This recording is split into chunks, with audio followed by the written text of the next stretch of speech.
ॐ नमो भगवते वासुदेवाय।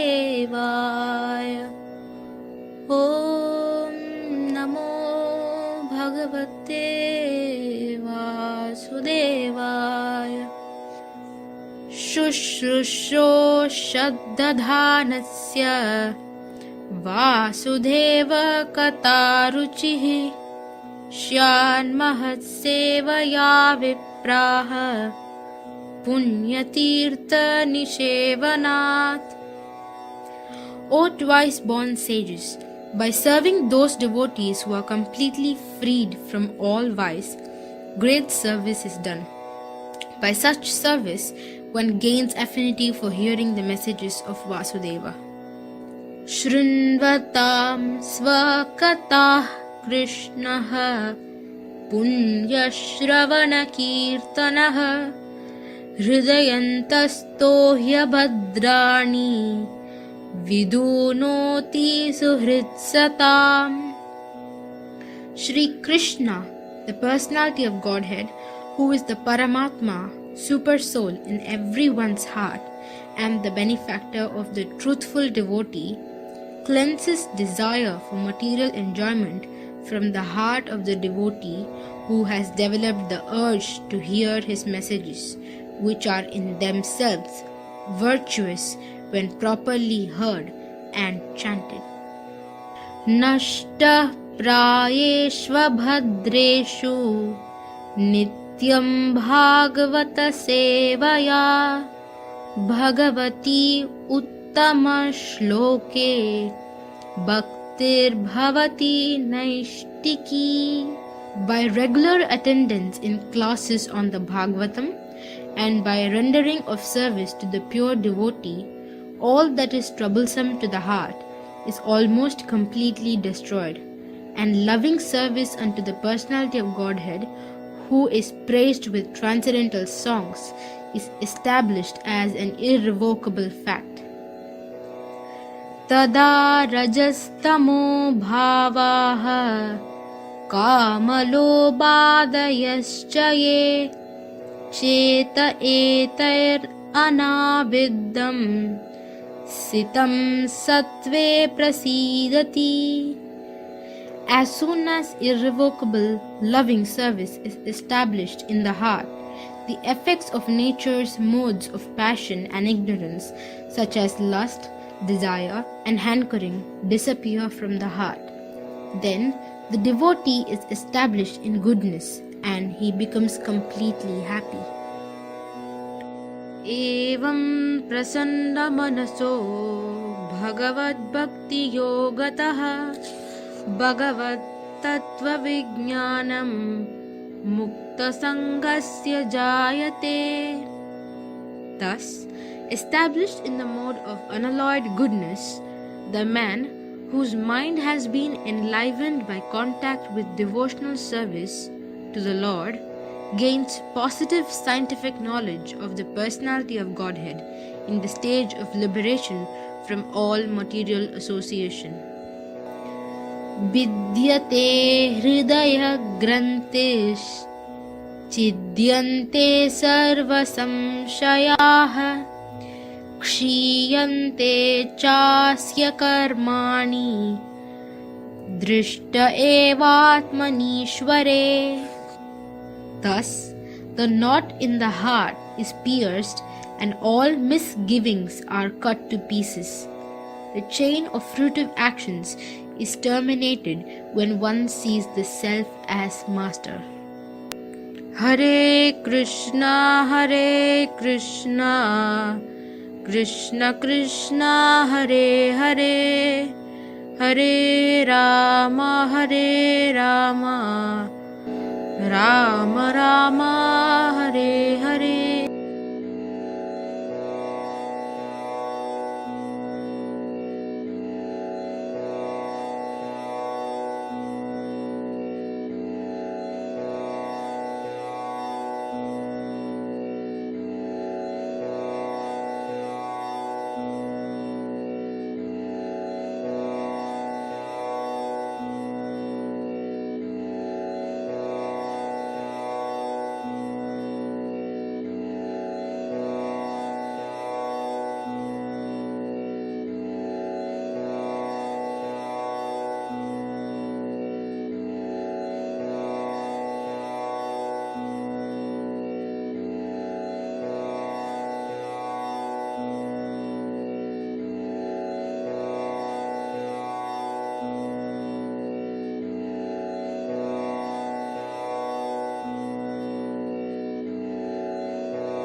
Prabhupada.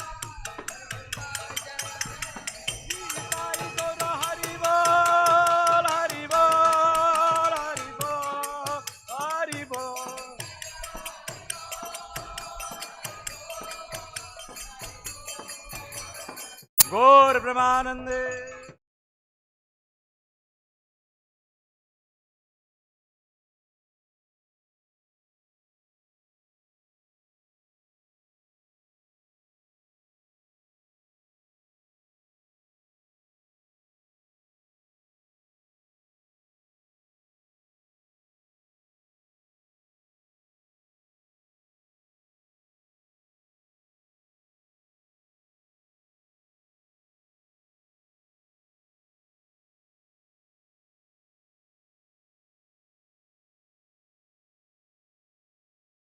All glories to Shri.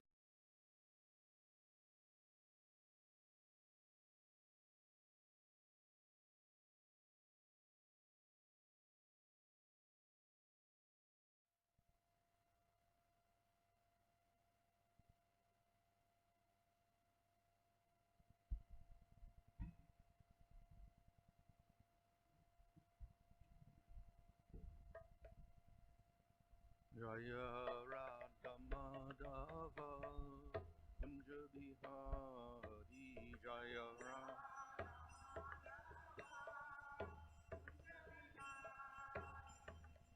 Gopi Janavallabha Girivardhari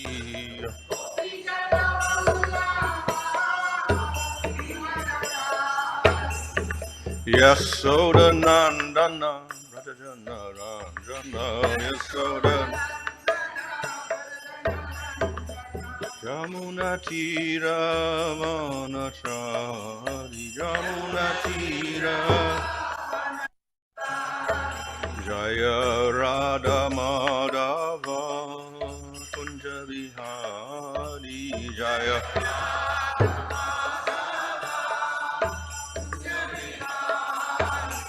Hare Krishna Krishna Krishna Hare Hare Hare Rama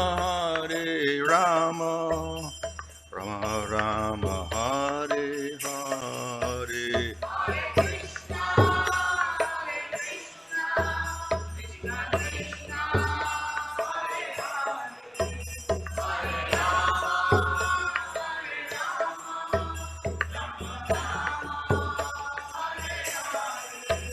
Jaya Prabhupada, Prabhupada, Prabhupada, Jaya Prabhupada, Jaya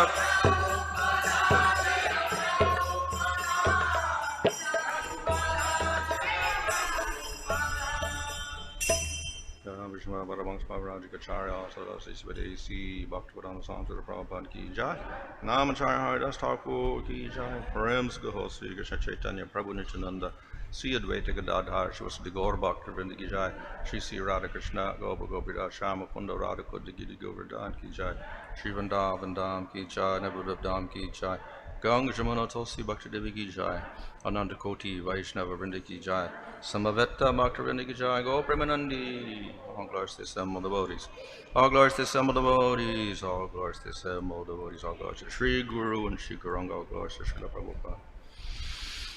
Om Namo Bhagavate Vasudevaya.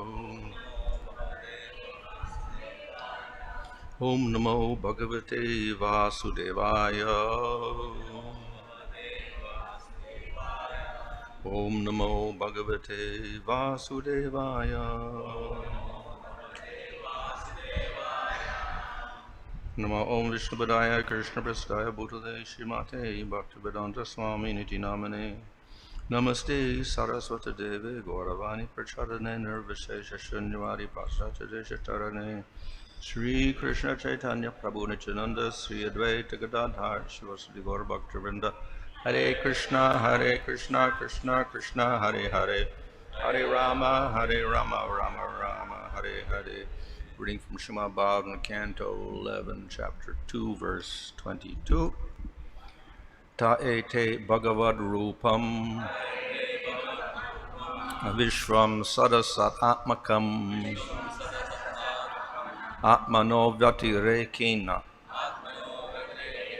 Pasyanto Avyacharan Mahim.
Oh, good heavens.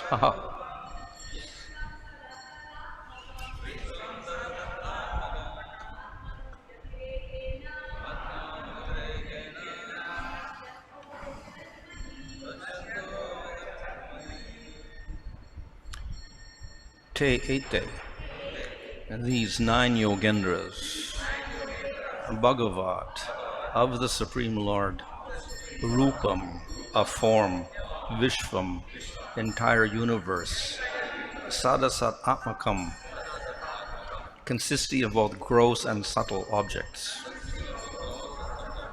Atmana, from the self, Avyatirekena, non-different, Pasyanta, seeing, Avyacharan, they wandered, Mahim, the earth.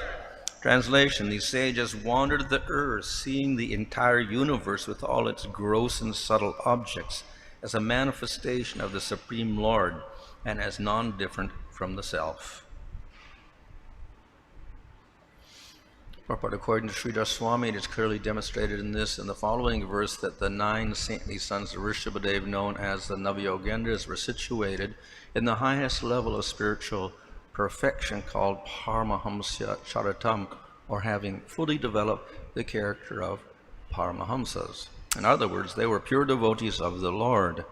According to Sridhar Swami and Jiva Goswami, the words Atmana Vyatirekena indicate that the 9 sages saw the universe as being non-different from themselves, as well as non-different from the Supreme Soul, Lord Krishna. Vishnu Chakravarti has additionally commented, Atmana Paramatmana Sakasa Avyatirekena Vishvasya Tatchakti Mayatvat Iti Bhava. Atmana indicates the Supreme Soul. This universe is not different from the Supreme Personality of Godhead Paramatma, since the entire universe is composed of his energy. Although it is stated here that the cosmic manifestation is non-different from both the living entity and the Supreme Personality of Godhead, one should not think that either the living entity or the Supreme Lord is material. A Vedic asarana states, Asango Hyayam Purusha, the living entity and the Supreme Personality of Godhead have nothing to do with the material world. Furthermore, Bhagavad Gita says that the entire universe, consisting of 8 gross and subtle elements, constitutes Bhinna Prakriti or Apara Prakriti, the separated, inferior energy of the Supreme Personality of Godhead. Lord Krishna clearly states in Bhagavad Gita that he has eternally established his own abode in the kingdom of God, where life is eternal, full of bliss and knowledge, and the living entity, being part and parcel of God, is also eternal. Furthermore, once having gone to the eternal abode of the Lord, the living entity never returns to this temporary manifestation. One may therefore ask why the living entity and the Supreme Lord are stated to be non-different from the material universe. The question is very nicely answered by Sri Narada Muni in first canto of Srimad Bhagavatam. Idam hi Vishwa Bhagavan Ivetaro Yato Jagat Sthana Niroda Sambhava. The Supreme Lord, personality of God, is himself this cosmos, and still he is aloof from it. From him only has this cosmic manifestation emanated, in him it rests, and unto him it enters after annihilation. Commenting on Narada's statement, Srila Prabhupada has nicely explained this delicate philosophical point. For a pure devotee, the conception of Mukunda, Lord Sri Krishna, is both personal and impersonal. The impersonal cosmic situation is also Mukunda because it is the emanation of the energy of Mukunda. For example, a tree is a complete unit, whereas the leaves and branches of the tree are emanated parts and parcels of the tree. The leaves and branches of the tree are also the tree, but the tree itself is neither the leaves nor the branches. The Vedic version that the whole cosmic creation is nothing but Brahman means that since everything is emanating from the Supreme Brahman, nothing is apart from him. Similarly, the part and parcel hands and legs are called the body, but the body as the whole unit is neither the hands nor the legs. The Lord is the transcendental form of eternity, cognition, and beauty, and thus the creation of the energy of the Lord appears to be partially eternal, full of knowledge, and beautiful also. According to the Vedic version, the Lord is naturally fully powerful, and thus his supreme energies are always perfect and identical with him. Both the spiritual and material skies and their paraphernalia are emanations of the eternal and internal and external energies of the Lord. External energy is comparatively inferior, whereas the internal potency is superior. The superior energy is living force, and therefore she is completely identical with the Lord. But the external energy, being inert, is partially identical. But both the energies are neither equal to nor greater than the Lord, who is the generator of all energies. Such energies are always under his control, exactly as electrical energy, however powerful it may be, is always under the control of the engineer. The human being and all other living beings are products of his internal energies. Thus, the living being is also identical with the Lord, but he is never equal or superior to the personality of Godhead.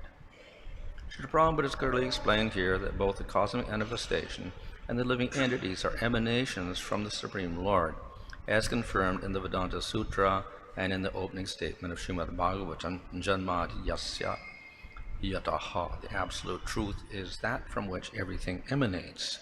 Similarly, Isopanishad states, Om Purnamadat Purnamidam Purnat Purnamudachyate Purnasya Purnamadaya Purnameva Vasishyate. The Supreme Lord, the absolute truth, is Purna, or complete in himself, and since this cosmic world is a manifestation of his potency, it also appears to be Purna. In other words, because this material world is an emanation from the Supreme Lord, it is non-different from him, exactly as the sun's rays are non-different from the sun globe, which is the source of their emanation. Similarly, the living beings, who are expansions of the superior or conscious energy of the Supreme Lord, are also non-different from Krishna, although this non-difference is qualitative and not quantitative.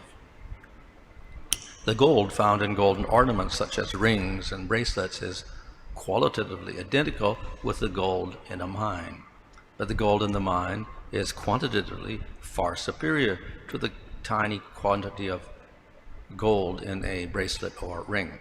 Similarly, although we are qualitatively one with God, being spiritual emanations of his unlimited potency, we are quantitatively infinitesimal and eternally subordinate to his supreme power. Therefore, the Lord is called Vibhu, or infinitely potent, and we are Anu, or infinitesimal and dependent. This is further confirmed in the Vedic literature by the statement Nityo Nityanam Chaitanas Chaitananam Eko Bahunam Yo Vidadati Kaman. There are innumerable eternal living entities who are eternally and totally dependent upon the supreme singular living entity, the Supreme Lord. That dependence is not an illusion created by material existence, as stated by the impersonalist philosophers, but as an eternal relationship in which the Lord is eternally superior and we are eternally inferior. The Lord is eternally independent and we are eternally dependent. The Lord is eternally absolute in himself and we are eternally relative to his supreme personality. Although the Lord is infinitely greater than any other living being, or than all of them combined, every living being is qualitatively non-different from the Lord because all living beings are parts and parcels emanating from him. Therefore, in one sense, the living entity is also non-different from the material cosmic manifestation, which is an inferior sister energy of the Lord. Both the living entity and material nature are prakriti, or feminine, dependent expansions of the Supreme Purusha. The difference is that the living entity is the superior energy of the Lord because the living entity is conscious and eternal like the Lord, whereas material energy is the inferior energy of the Lord, lacking consciousness and eternal form. Srila Bhaktisiddhanta Saraswati Thakur has emphasized in this regard that the absolute substance is one and is called Paramatma, or the supersoul that one has achieved, but a partial vision of the Paramatma, one's understanding of life, is called Atmadarshana, or self-realization. And when even this partial understanding is lacking, one's existential condition is called Anatma-darshana, or ignorance of the self. In the state of partial realization of the supersoul without recognition of Paramatma's distinction from the individual soul, the living entity tends to become puffed up by his spiritual achievement. He is carried away by mental concoction and considers himself equal in all respects with God. On the other hand, the living entity situated in Anatma-darshana, or material ignorance, feels he is completely different from the Supreme Lord. And since everyone in this material world is interested in himself, the living entity forgets about God, thinking that God is completely different from him, and that there is therefore no substantial relationship between him and God. In this way, the impersonal transcendentalists emphasize only the oneness between God and the living entity, whereas the ordinary materialists overemphasize the difference between God and living entity. But Chaitanya Mahaprabhu has clearly revealed that the ultimate truth is simultaneous oneness and difference. Actually, we are eternally different from God. Because the living entity and God are eternally separate individual entities, there exists the possibility of an eternal relationship. And because every entity is qualitatively one with the Supreme Lord, that relationship constitutes the essence of the ultimate reality for every living being.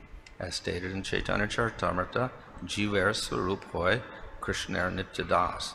The ultimate essential identity of every living entity is his relationship with the Supreme Lord as the servitor of the Lord.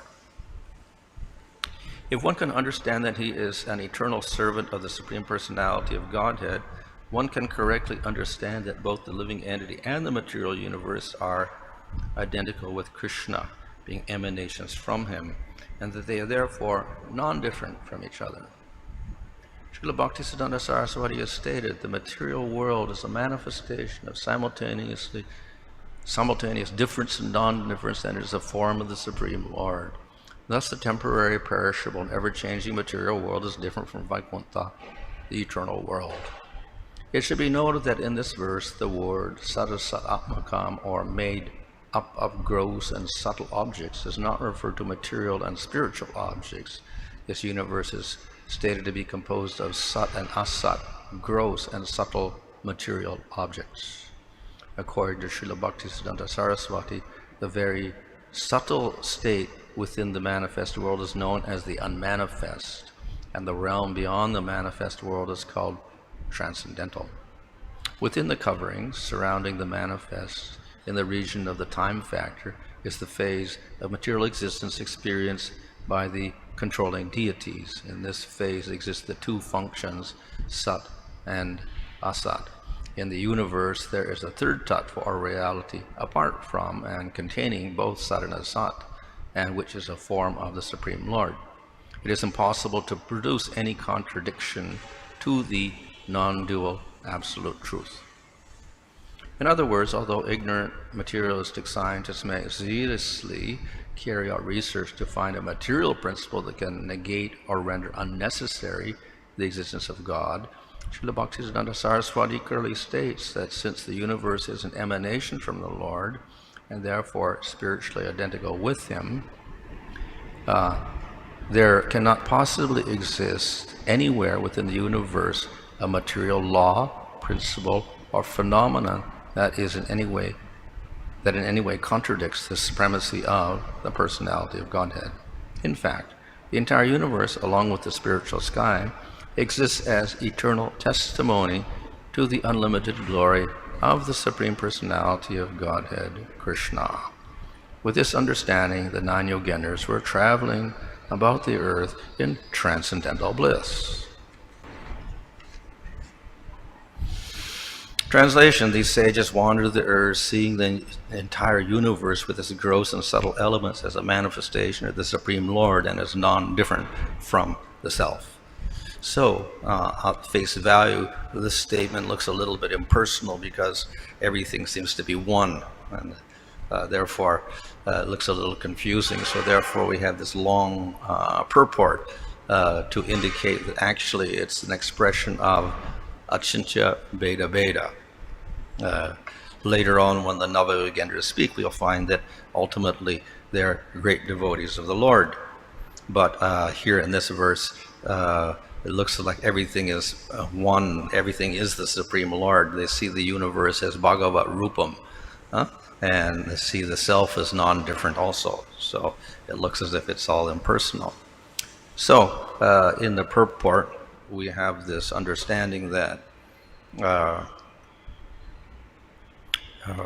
the advanced devotee will see everything in relation to the Lord, and the Lord as the master of course controls everything, and there is a distinction there between the Lord and everything else because He's the controller. Everything else is controlled. But at the same time, there is similarity or oneness. So there is greater similarity between the jivas and the Supreme Lord than between matter and the Supreme Lord. But nevertheless, even matter is said to be non-different from the Lord or similar to the Lord. So how is that possible?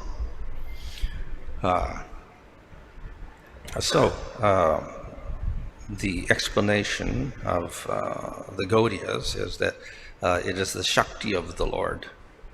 And whether we have the Tatastha Shakti, the Jiva, or the material Shakti, Bahiranga Shakti, the Shakti is considered to be non-different from the Shaktiman, the possessor of the Shakti, that is Supreme Lord. So in that sense there is non-difference. But at the same time, we make this distinction. We call the Lord Supreme Lord, and we call the Jiva. So there is some difference also. So in other words, it's not absolute non-difference between everything, and only the Lord exists, and ultimately matter and jivas disappear. No. So there is oneness and also difference. So, of course, though there is oneness, generally we will view the difference as more important. We put more emphasis on the difference than on the similarity, even though it's beta, different and non-different. We put an emphasis upon the difference because we must make a distinction between jivas and Supreme Lord and matter and Supreme Lord. So the oneness becomes a little bit less emphasized. But nevertheless, the oneness is also there. Another way of looking at it, of course, is that everything comes from the Lord in one sense because it's controlled by the Lord, so therefore the Lord is everything. Just like if we have a great powerful king, then he rules everything and controls everything in the kingdom. So then we think of the kingdom as non-different from the king because he's absolutely controlling everything in it somehow or other. So in that sense, because everything comes from the Lord, therefore everything is identical with the Lord. Everything is related to him. He's the final cause of everything.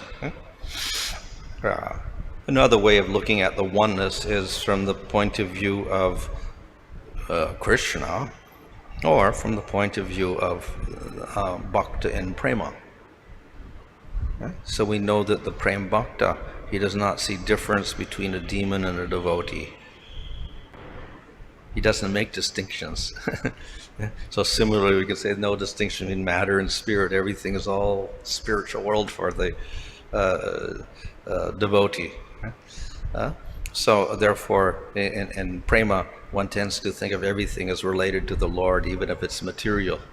So therefore, we'll see material objects as spiritual objects, etc., even though technically they're not. So when Lord Chaitanya sees a cloud, then he thinks of Krishna's color. When he sees a sand dune, he thinks of Govardhan Hill, and he sees Govardhan Hill there. So everything is transformed due to the spiritual vision of the pure devotee of the Lord. That's another way of seeing oneness within the difference. Nevertheless, we emphasize the difference because it is with that difference that we can establish a relationship of bhakti and ultimately attain the highest satisfaction. So therefore, we put an emphasis upon the difference aspect. So as Chaitanya Mahaprabhu has said, the Jiva is Nitya Krishna Das. He is eternally the servant of the Lord, which means the Jiva is by constitution subordinate to the Supreme Lord. So definitely he exists, plus he is subordinate to the Lord, not equal, not superior to the Lord. So there is difference. The Jiva exists and the Supreme Lord exists. Moreover, there's another difference. We have only one Supreme Lord.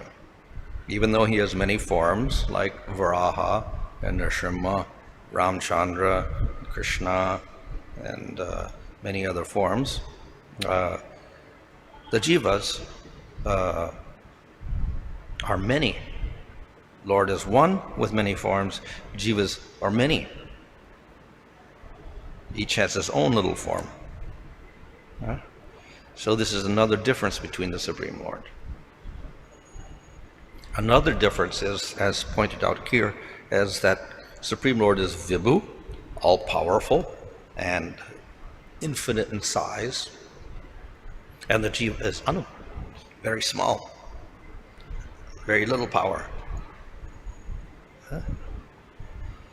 So these are differences between Jiva and Supreme Lord.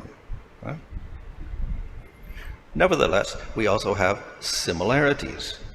Jiva is conscious, Chit. Supreme Lord is conscious as well. Both are eternal, Sat. And the Jiva can experience, and Lord can experience. However, there's also a difference.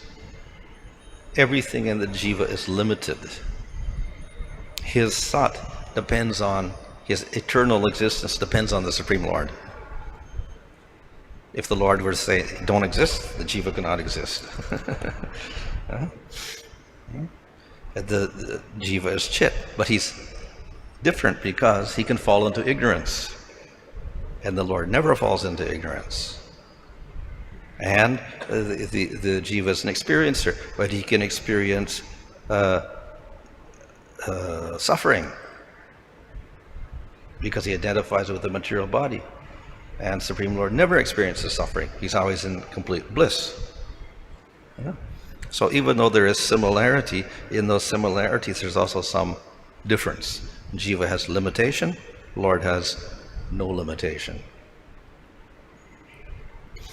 In spite of that, the Jivas also can attain a state which is almost unlimited.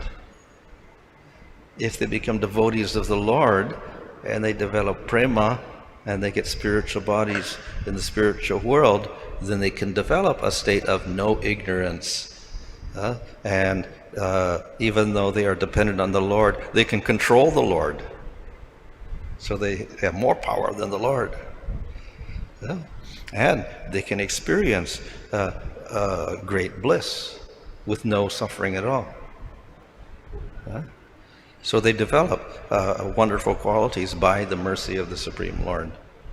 So in that sense, again, the difference is there, but then it becomes quite similar when the jiva reaches perfection. So in this way, we have oneness and difference of the individual jiva and the Supreme Lord. And because of the difference, we can have a relationship of love, of bhakti, and this turns into rasa, and then this turns into bliss for the jiva. So therefore the difference is not a bad quality, because it is responsible for the jiva and the Supreme Lord experiencing bliss. So in this way we have difference, and then we also have similarity. If the jiva is very different from the Supreme Lord, then the relationship is also very remote, very distant. So the Lord is related to matter as the controller, but he doesn't have a loving relationship with it because matter is unconscious. Yeah? It's quite dissimilar from the Lord. It's a Shakti, but also quite different. So therefore the relationship is also very distant. Because of similarity with the jiva, then we have a greater relationship. However, even though matter is distant from the Supreme Lord and quite different, still it's one with the Lord, because it's under his power, it arises from the Lord, it's his Shakti, and he can do what he wants with it. So it is still one with the Lord in that sense. So in this way, we got contrary elements in this relationship. We have similarity or oneness, and we also have difference. So how to resolve the contradiction, the two opposites, oneness and difference? We do that by saying the Lord has achintya shakti, or inconceivable energy, by which opposite elements can coexist in the Supreme Lord, difference and non-difference. So that's the Gaudiya position on that, on this tattva. Other Vaishnava sampradayas also have similar acceptance of the position of the Lord and the jiva, etc., but the explanation of the relationship is slightly different. So Madhvacharya emphasizes the difference rather than the similarity. Yes, there can be similarity there, but nevertheless everything is different from everything else. Jivas are definitely different from God, etc. So he emphasizes that the oneness is only oneness in the sense the Lord is the controller of everything, but nevertheless everything is different from the Lord, and he's the absolute controller of everything else. So he emphasizes the difference. And in Vishishtadvaita philosophy, the oneness is created by the Lord pervading everything. He is the Parama, or the Antaryami of everything. He's in matter, he's in jivas, he's everywhere. So in that sense, everything is one with the Lord, because he's everywhere. And the example was given here of the tree and the leaves and the branches. The branches and the leaves are different from the tree in one sense, but they're also one with the tree. So therefore, the jivas and matter are one with the Supreme Lord. So Advaita, or oneness, is there. But nevertheless, the branch is not the tree, and the leaf is not the tree also. So there's difference there also. So the part of the body is not the whole body. So like that, jivas and matter are like parts of the body. Or another way of looking at it is quality. Object is here and has qualities. So qualities make up the object, but each quality is different from the object actually. So black is not ultimately the object, it's a quality of the object only. So therefore, in this way, the matter and jivas relate to the Supreme Lord like qualities relate to an object. They're one with it, but at the same time different. So a similar type of duality is there with some oneness in it, but more emphasis on the oneness aspect. Everything is one with the Supreme Lord because he pervades everything. So in any case, this is how we explain this particular verse of oneness. Oneness is there, but also we have difference between the jiva and the Supreme Lord. I mentioned that Jiva is Nitya Krishnadas, eternal servant. A question may arise that why Jiva is trying to be independent of the Lord? He wants to be a master. If he's eternally there, it's embedded. Why the thought of becoming independent and trying to lord over the Lord? Yeah. That we say Nitya Krishna Das, not in the sense that everybody is recognizing the Lord, but in the sense that they're dependent on the Lord. They're not independent in any case. So jivas in the material world are ignorant, but they're not independent of the Lord. They still operate under the Lord's laws, even though they don't recognize the Lord. So they are all dependent on the Lord, and unfortunately, because the jivas don't have perfect knowledge, they can make mistake and fall in ignorance, and therefore they don't recognize the Lord. So that is a propensity of the jivas. Jivas are tatastha shakti, capacity for making mistakes. So a little bit different from spiritual world. So the tatastha shakti has the nature of jivas. Jivas can fall into ignorance. That's their nature. Good mentality is already there in the Jiva, embedded.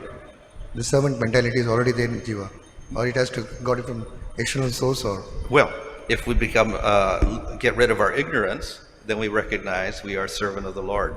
So that is, when we get faith or shraddha and perform bhakti, then we recognize, there's the Supreme Lord, he controls everything, I am the servant. Before that, we don't accept it.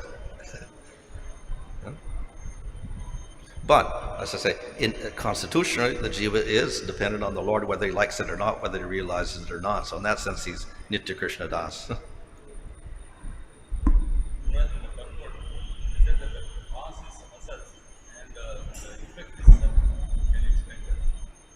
On that cause and effect, that's one way of explaining, or here it's explained as gross and subtle also. Gross and subtle objects, sadhana sat. So these terms are often used in the Upanishads also to indicate the two aspects of matter, for instance, the gross and the subtle objects, also cause and effect. So everything ultimately under the Supreme Lord, that's what it means. Hare Krishna Maharaj. Jiva has some partial independence. Lord is supremely independent. So due to his partial independence, Jiva is he is falling in bondage. So how and when can that independence of the jiva can be utilized by the Lord? And this partial independence, how he can offer to the Lord, it should when it can be utilized by the Lord. I can't replaced? It's never replaced. It always has some choice. He's never completely independent, never. But he always has his little bit of independence or little choice. That's the nature of the jiva. He can choose. But he can choose in ignorance or he can choose in knowledge. If he chooses in knowledge, then he ends up in the spiritual world. Chooses in ignorance, he's in the material world.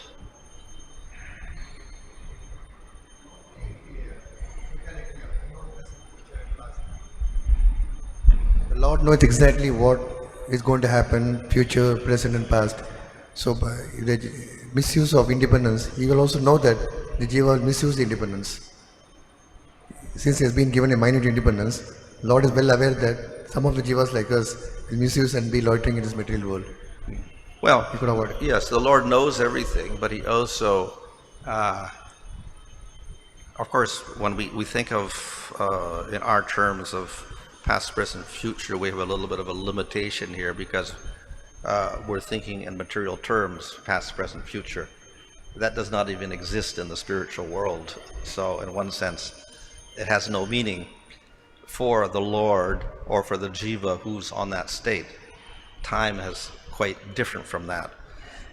So therefore, when we speak of the Lord knowing past, present, future, that is an analysis from our perception of past, present, future, not the Lord's. So once we get out of this state of material conception of time, then we can come to a better understanding of how the Lord operates in relation to the Jiva. Right now we cannot do so. Still, though the Lord has knowledge of everything, there is we find even for Krishna, for instance, he gets surprised by some of his pastimes. His Shaktis themselves spontaneously make arrangement for his pastimes. Yet we cannot say the Lord is in ignorance, he didn't know, but somehow within the Lord Shakti, internal Shakti, that we have this aspect of looking like the Lord doesn't know even. So in relation to the Jiva in the material world, the Lord gives the Jiva some independence, and then he lets him use that independence. So at every moment he can make choices. Now, of course, as animals and plants, not much choice involved. As human beings, we get more choice. So then the Lord guides that choice by having the law of karma operate for the Jiva. And if he does nice activities, he gets better results. If he does bad activities, he suffers more. And then he thinks about that. So then he doesn't do the sinful activities, he does the pious activities, etc. So the choices are controlled to some extent, or at least the Lord tries to hint at the direction the Jiva should go by arranging karma for him. And as the Jiva rises to the gunas, then his ability to choose becomes more. So in Sattva Gun, he can make intelligent choices. So at that point, then the Jiva can take to jnana, etc. So, in general, we can say the position of the Jiva in Sattva is better than the position of the Jivas in Tamagun. And it's all arranged through karma yoga, etc., to raise the Jiva. Still, the Lord makes exception to that by saying that bhakti is beyond the gunas. So if someone gets the mercy of the Lord, then he can take to the process of bhakti directly, and he doesn't have to go through the gunas at all. So he makes a provision for surpassing the gunas without having to progress upwards to sattva gun. So in any case, the Lord makes different arrangements for the jivas in the material world, but always their free will is operating. So they may get mercy from devotees, but they don't have to choose to become a devotee or not. That's up to them. So the Lord likes to encourage all the jivas, and then with each choice they make, then they get some result for that. And if they make good choices in terms of bhakti, then the Lord encourages them in that direction.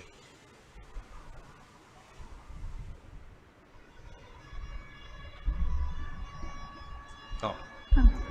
Maharaj, in the purport, the word emanation is used, I think, a few times. Yeah. And I'm just wondering, is that a key concept that delineates the Gaudiya or Vaishnava understanding from the more Shankarite understanding, the two words emanation and transformation? Oh, well, actually, if we take the Mayavad philosophy, there is no emanation ultimately, because there's only Brahman, and everything that appears to be like creation from Brahman is an illusion. So do they call that transformation and we understand it as emanation? Oh, well, their idea of this transformation is that the Supreme Brahman, somehow or other, falls a little bit, but falls into ignorance and becomes jivas and matter. They can't explain how it happens, but it happens like that. So that's the transformation of Brahman into ignorance, which is impossible in one sense, because how can something spiritual transform into something material? But anyway, to explain this, they say it's actually not real, it's just an illusion. So the transformation of Brahman into matter and jivas is actually an illusion that takes place in Brahman. But then how does Brahman fall into illusion or whatever, they can't explain. It's called anirvachaniya, inexplainable. So we, on the other hand, say that the Lord has his, what's different aspects. We say through Shakti. The Lord has his Shaktis, and the Shaktis transform into matter and jivas. So the Lord doesn't directly change. He's always the Lord, and it transforms in that way. The Shakti, Prakriti turns into material world, etc. That's the transformation. But the Shaktis emanate from the Lord. Yeah. But they're eternal. It's not that at a certain time the Lord had no Shakti. So they're like, we can say, byproducts of the Lord. His very nature is to have Shakti, to have potencies by which he can do things. So those are his Shaktis. So it's not that these two words are very, very key, emanation and transformation. That's not a correct understanding. That they're not equivalent in one sense, because we can say the Shaktis emanate from the Lord, and it's through the Shaktis that we get the transformation into Prakriti and Jivas in the material world, etc. Yeah.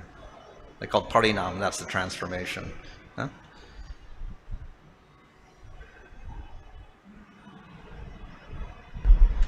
Hare Krishna.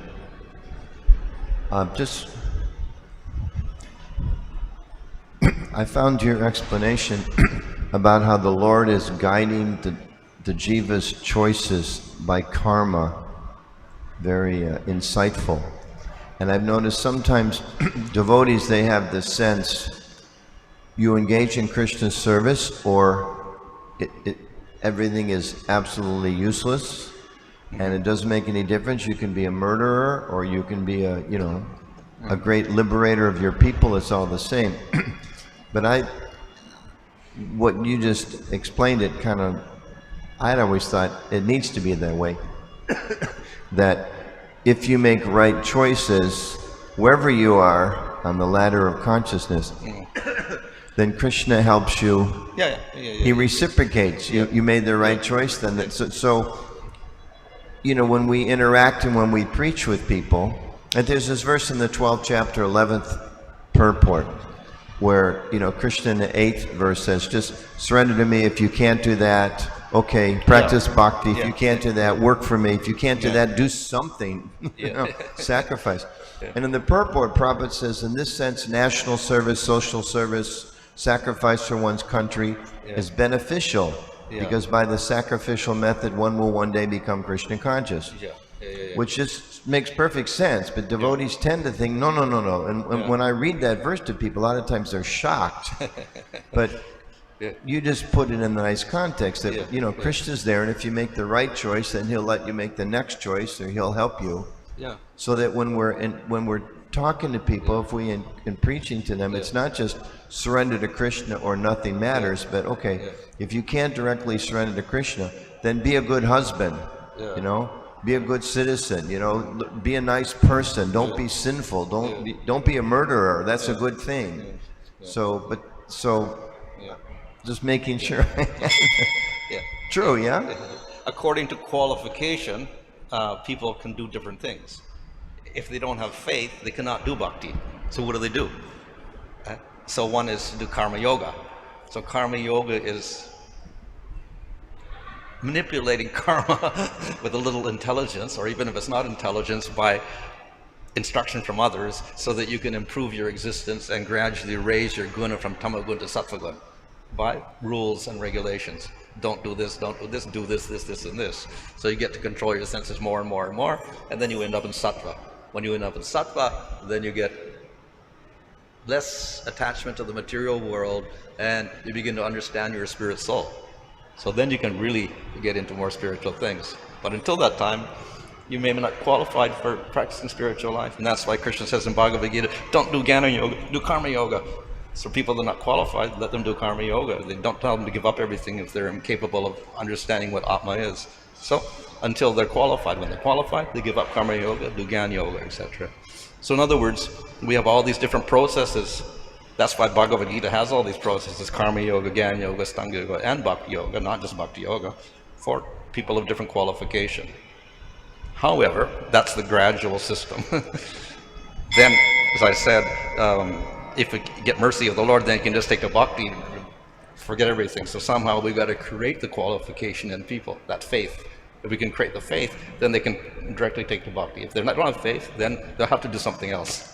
If they can't even do karma yoga, let them do some, avoid the sinful activities and do the good activities, at least that much. So that's, in that sense, good for them, because it turns into karma yoga eventually when it's more systemized. That's all.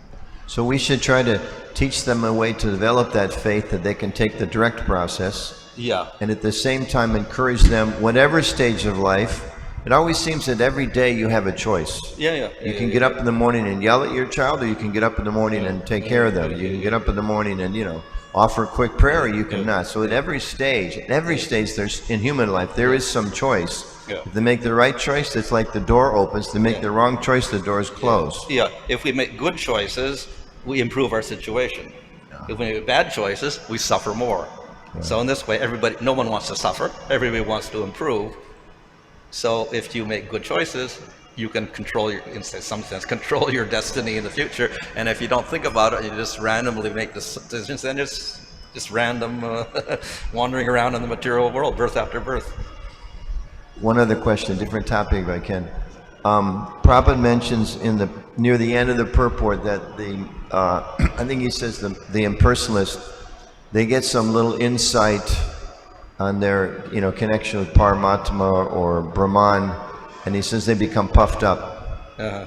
And I was thinking, it seems the same thing is there with the personalist religionists. We get a little experience of Jesus loves me, or Krishna's with me, or Allah is God. We get puffed up. We start thinking, I'm so special, I'm better than all these other people, and then we make war with one another. It seems the same type of pride. It's different, the source is different, but it just struck me that that's the same pride that the personalists. In the Madhura Kadambini there, Vishwanath Chakravarti is talking about the neophytes, and one of the symptoms is utsahamai, over enthusiastic. It's like a student who goes to school and he's in this first class, and then he comes back and he feels, I'm superior to everybody else because I know everything. So that's a sign of a neophyte. Sometimes in America they use the term pure devotee syndrome, like a disease. The pure devotee syndrome. Like you say, first day in class, I've learned now, I'm a pure devotee, I'm so advanced. On the other hand, we see that Lord Chaitanya says you should be humbler than a blade of grass and more tolerant than a tree, and give respect to everyone, not respect to stress. So actually, we should be acting the opposite.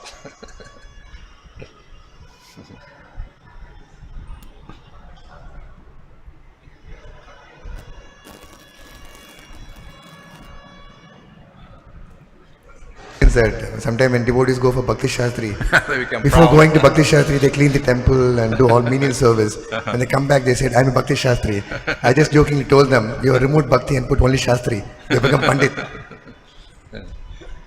Of course, if they're taking Bhakti Shastri, I think they're supposed to follow the temple program and develop good qualities also. That should be the result, so they shouldn't become proud of their knowledge. Looking at the choice, you're mentioning that. Suppose, what was my choice?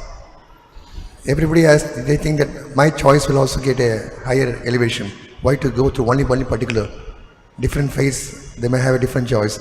There's always different choices, and even Krishna gives you different choices. If you want Brahman, go to Brahman. If you want Krishna, go to Krishna. If you want Svargaloka, go to Svargaloka. And he gives you a process for doing that. But then we have which is ultimately better for the jiva. What is the real satisfaction of the jiva? And then we learn that anything in the material world ultimately is unsatisfying because it's temporary. We have a material body, and so it ends at a certain point, and it's always changeable. So then that cannot be the ultimate. Then we get to liberation. So between liberation and prema, then we have a little bit of a thing there. What is the difference? So both are spiritual, but in liberation, there is only oneness. There is no relationship at all. So what happens is mere existence, mere consciousness with consciousness of nothing, because you don't see anything, there's no duality.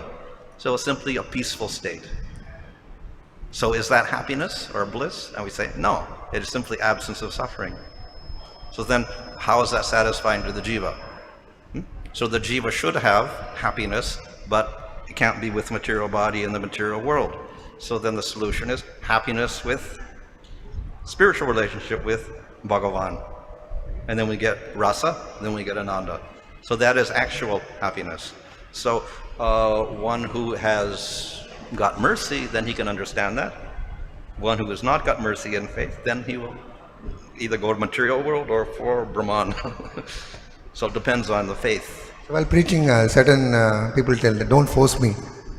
My choice is better. I'm happy with No, what is happening. Yeah, we can never force anybody, but we can gradually, through association generally, and by taking prasadam and whatever, they can change or appreciate and become a little more spiritual or whatever. So we don't preach to the faithless persons, and you cannot change your faith as such.